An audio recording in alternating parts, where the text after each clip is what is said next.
It happened therefore. So that is how they were included. It is the colonial state which brought tribals into larger Indian society. But by bringing into the larger Indian society, you will find that there was also not giving but taking it away. So you bring them into larger Indian society, you take away the autonomy they had over their land and territory, you take away the what is called autonomy that they have, and you make them a subject of the colonial state. So what do you find? That what they had a territory, they had a land, they had the resources. They might be using it in a very elementary form, but nevertheless they had access to land, they had access to resources, they had their own autonomy, freedom, they governed themselves in the territory. But that they got eroded with the coming of the colonial rule. So in a sense, the colonialism, what it did, rather than giving anything, it actually took away many of the things which they had. And that actually continues even the post-independent India, with the difference that in the post-independent India, after the adoption of Indian constitutions, there is also an effort, there is an attempt, there is a provision to give something to them. But that the legacy of taking it away did not come to hold, and that's what they will take. So the adoption of the Indian constitutions,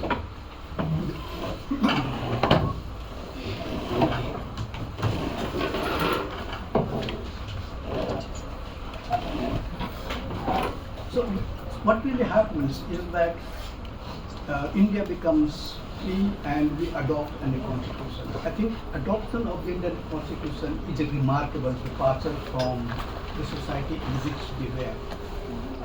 We move away from a society, we move away in the sense that the adoption of Indian constitutions, there was a departure from the ideology of hierarchy and inequality to the ideology of equality, fairness and justice. So there is a paradigm change with the adoption of Indian constitution.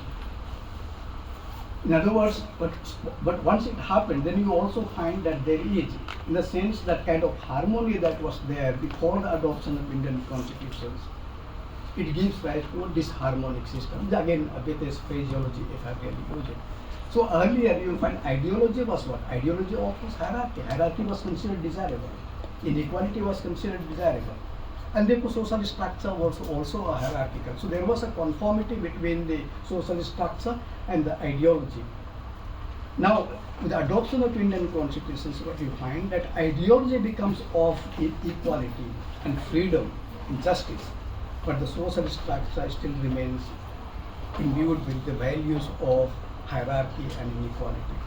And that is where I think much of the problems that we have been going through in the post-independent India. So in case, because of this shift from ideology of hierarchy and equality to ideology of equality, freedom, you find that Indian state was obliged or mandated to extend something to this most marginalized community which was there, let's say, in the colonial state, which even during colonial period didn't give much except allowing missionaries to work, etc., etc. But that was elementary.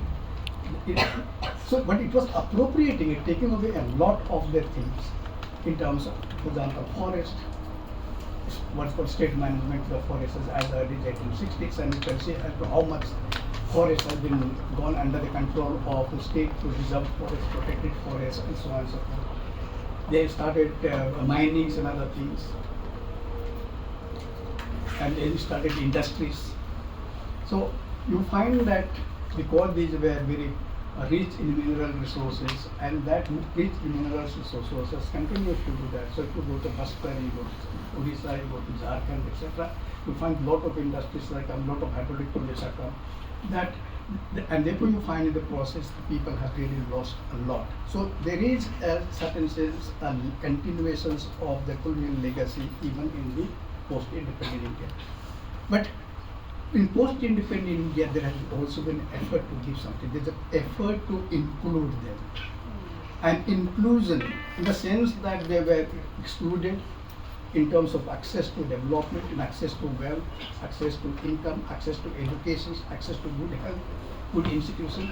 So what you find that in constitutions makes certain kinds of provisions in order to see that they are, through these policies and programs and rights and entitlements are included in the larger Indian society. So you have representations in the parliament through reservations, you have representations in the state employment through reservations, you have representations in the higher education institutions through, again, reservations.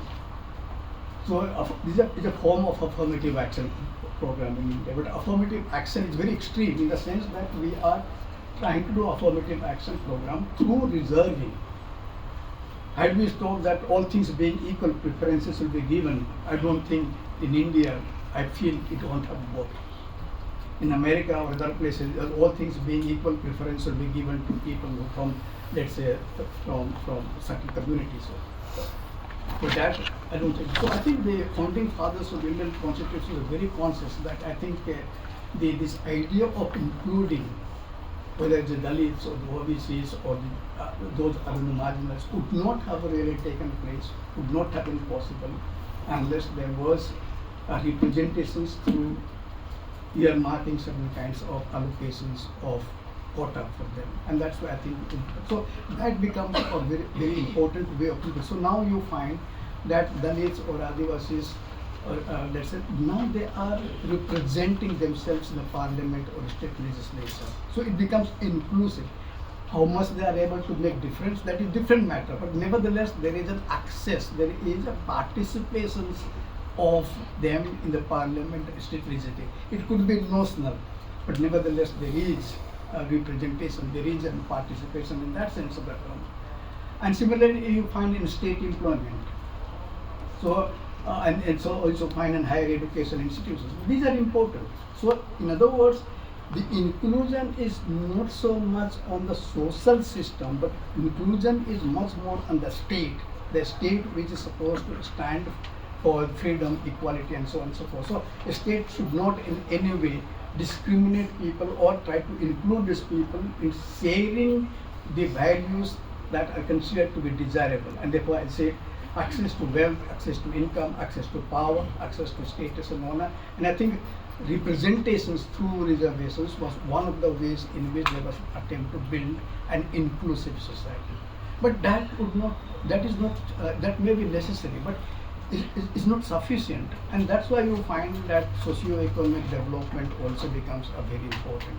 So there it was, that's why you all talk about the directive principles of the Indian state, where it says that the state must take special steps to develop them economically, politically, socially, and culturally. That's how it says. And therefore, you can't go to universities if you are not have primary education, if you don't have well-equipped primary education. So even if you can't take state employment, so you find that in order to avail them, you find that there was a need also for socio-economic development.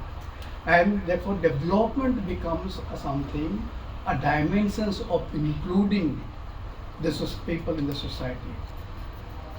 So it is only when they are developed through empowerment, either through capacity building, through education and other, or through rights and entitlements, that they are really able to enjoy the rights which the Constitution has conferred on them.